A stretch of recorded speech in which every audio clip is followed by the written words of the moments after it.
Alors bonjour à tous les amis, on se retrouve aujourd'hui pour une toute nouvelle vidéo. Donc aujourd'hui c'est une nouvelle vidéo, nouveaux arrivants à l'élevage. Oui encore, mais avant de juger, je vous laisse écouter la vidéo attentivement. Dimanche matin, c'était un jour où le vent était très violent. Je vais donc pour soigner mes faisans et mes perdrix, ce qui est totalement normal. Et en rentrant dans la volière, je fais bien attention de bien fermer le portail derrière moi. Donc je parle du portail de la volière. Sauf que le vent était tellement puissant et violent que le portail s'est entrouvert un petit peu. Ce qui fait que mon mâle faisant commun s'est barré. Malheureusement, je n'ai pas réussi à le rattraper. J'ai bien évidemment tenté, mais je n'ai pas réussi. Je sais qu'il est parti dans les broussailles là-bas tenir compagnie aux iguanaguana et aux sangliers. À l'heure actuelle, je sais qu'il est tout là-bas avec un autre faisan. Je l'ai vu tout à l'heure. Donc je sais qu'il est pas bien loin, mais RIP le faisant. Donc ça m'a poussé à racheter un autre mâle. Donc le nouveau mâle est juste ici. Malheureusement celui-ci n'était pas à vendre sans les poules. Donc je suis revenu à l'élevage avec un nouveau trio de faisans communs croisés américains. Ils sont du printemps dernier si je ne me trompe pas. Donc voilà, donc ils sont arrivés hier après-midi. Donc par précaution j'ai préféré leur couper les ailes. Le temps qu'ils s'habituent, etc. On n'est jamais trop prudent. Hop, du coup on a le mâle juste ici, donc je suis content, il n'est pas très craintif. Là je suis relativement près de lui, donc c'est une bonne chose. L'une des femelles est ici, voilà. Et l'autre femelle est normalement là, oui elle est là. Hop, là voilà, donc c'est celle qui est claire, celle-ci. Donc voilà. Donc, les nouveaux arrivants, un nouveau trio de faisans communs croisés américains qui sont arrivés hier après-midi. Donc voilà pour les faisans. Au passage, je vais vous parler d'une mésaventure qui m'est arrivée avec les perdrix grises. Donc, ça nous ramène à lundi 23 décembre. Donc, c'était il y a 2 jours.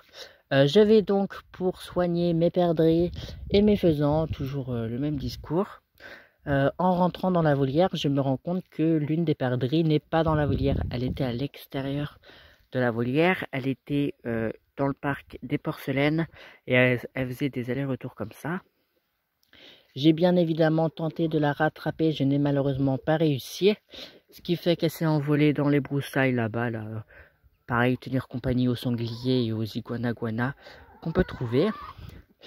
Du coup, je savais que la perdrix, c'était un gibier qui ne vivait pas seul. Donc je savais qu'elle allait revenir. Et c'était bien évidemment le cas. Elle revenait à chaque fois que je sortais dehors. Bien évidemment, j'ai eu plusieurs chances pour l'attraper. Je n'ai jamais réussi, pardonnez-moi. Mais l'histoire s'est bien terminée parce que du coup, elle est rentrée toute seule. Voilà, donc elle est sortie toute seule. Elle est rentrée toute seule. Je ne sais pas comment, parce que j'ai bien évidemment fait une vingtaine de fois le tour de la volière. Enfin, j'ai fait le tour du grillage une bonne vingtaine de fois. J'ai également, du coup, sali mon jogging pour aller sous la cabane pour vérifier. Et je vous assure que le grillage n'a aucun trou. Donc, à mon avis, ça doit être le filet qui doit avoir certains trous. J'ai bien évidemment constaté des trous. Mais le problème, c'est que les trous sont généralement près des poteaux en haut. Donc je sais pas si c'est réellement par là qu'elle est sortie. Mais bon. Le principal, c'est qu'elle est revenue et que maintenant elle ne sort plus. Au passage, il y a beaucoup de au passage. Mais au passage, je vous annonce malheureusement le décès d'une perdrix qui vient de décéder. Enfin, je viens de la trouver. À l'heure actuelle où je tourne cette vidéo, nous sommes le 25 décembre. Donc hier soir, c'était Noël. Donc au passage, joyeux Noël pour vous et j'espère que vous avez eu de magnifiques cadeaux. Voilà. Et du coup, je viens de retrouver une perdrix morte. Donc c'est un jeune mâle. Donc je l'ai retrouvé mort entre le parpaing et le grillage. Bon après, c'est pas grave, hein, j'apprends de mes erreurs. Donc j'ai bien évidemment enlevé le parpaing, je l'ai décalé comme ça, j'aurai pas d'autres décès. Mais ça me fait chier quand même, on va dire les termes, ça me fait relativement chier. Mais bon, après, voilà. Donc ce qui fait que je me retrouve avec 7 perdrix grises et que l'une des femelles est toute seule. Donc je ne sais pas si elle va pouvoir retrouver un mâle. Parce que je crois avoir compris que les perdrix grises vivaient uniquement en couple.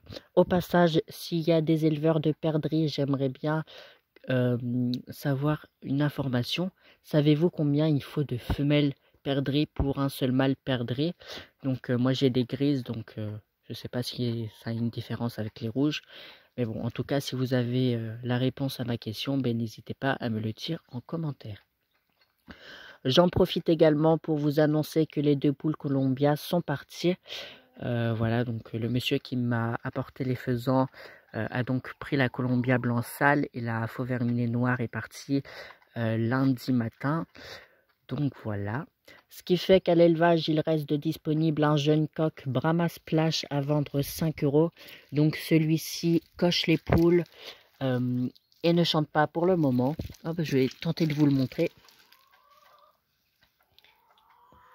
Hop.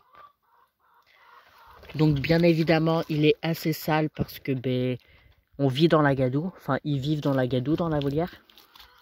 Donc bon, la gadoue, on peut rien y faire. Je vais me reculer parce que je vois les faisans et les, enfin, je vois les perdrix s'exciter et je vois bien que je dérange.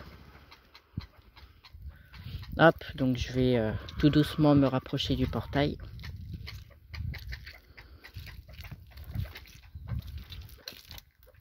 Hop, du coup elles aiment bien être là-bas dans le fond. Pour les perdrix, j'ai fait quelques installations. J'ai mis une petite tôle contre le poteau, je sais qu'elles aiment bien se cacher. J'ai également mis pour faisans et perdrix un bidon où il y a de la paille et j'ai également lu sur internet que les perdrix aimaient faire des nids avec des feuilles mortes. Donc comme les arbres sont actuellement en train de perdre leurs feuilles, j'ai ramassé un seau de feuilles mortes que j'ai fait sécher dans le garage et que j'ai donc mis dans le bidon, comme ça pas de souci. J'ai également mis un œuf de soie, oui, parce que nous la poule de soie est pond. J'ai mis un œuf de soie pour attirer les perdrix faisans. Et les faisans aiment bien se cacher sous la tôle qu'il y a là-bas. Donc voilà, je viens d'aller regarder, il n'y a pas d'œuf parce que les faisanes que j'ai été récupérer vendredi soir et les perdrix que j'ai été également récupérer vendredi soir pondent. Donc pour le moment je n'ai pas d'œuf. Donc voilà. Hop. Du coup voilà, donc je me retrouve qu'avec cette perdrix, donc ça me fait relativement chier, mais bon, c'est pas grave. J'apprends de mes erreurs. Donc voilà. Hop. J'aimerais bien que le coq faisan il chante. Je sais qu'il chante, donc enfin je sais que tout à l'heure il a chanté. Ah là il va chanter. Pépère, tu peux chanter. Fais coq coq coq.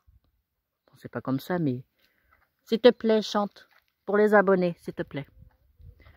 Au passage, je tiens à vous informer qu'à Noël j'ai eu une nouvelle caméra. Donc je vous promets d'avoir une meilleure qualité. Là actuellement je filme avec le téléphone, mais pour le moment je prends pas la caméra parce que je suis quelqu'un qui est relativement nul pour faire les paramètres, etc. Pour vous dire, j'ai réussi à allumer la caméra et j'ai mis au moins 20 minutes à comprendre comment l'éteindre. Je crois même, enfin, ah si j'ai compris comment l'éteindre, mais j'ai pas compris comment faut mettre pause quand on filme. Donc pour le moment j'attends que quelqu'un m'explique. Et je vous promets que dans les jours à venir je vous filmerai avec la caméra. Donc je vous promets une meilleure qualité d'image.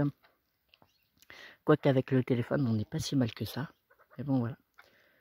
Du coup voilà, donc pour information, si le coq splash vous intéresse, il est à 5 € et je suis en Bretagne. Bien évidemment, je ne donne pas ma localisation précise. Si vous êtes intéressé, n'hésitez pas à me le faire savoir en me contactant sur mon Instagram qui se trouve en description ou bien sur celui de mon frère, pareil, qui se trouvera en description.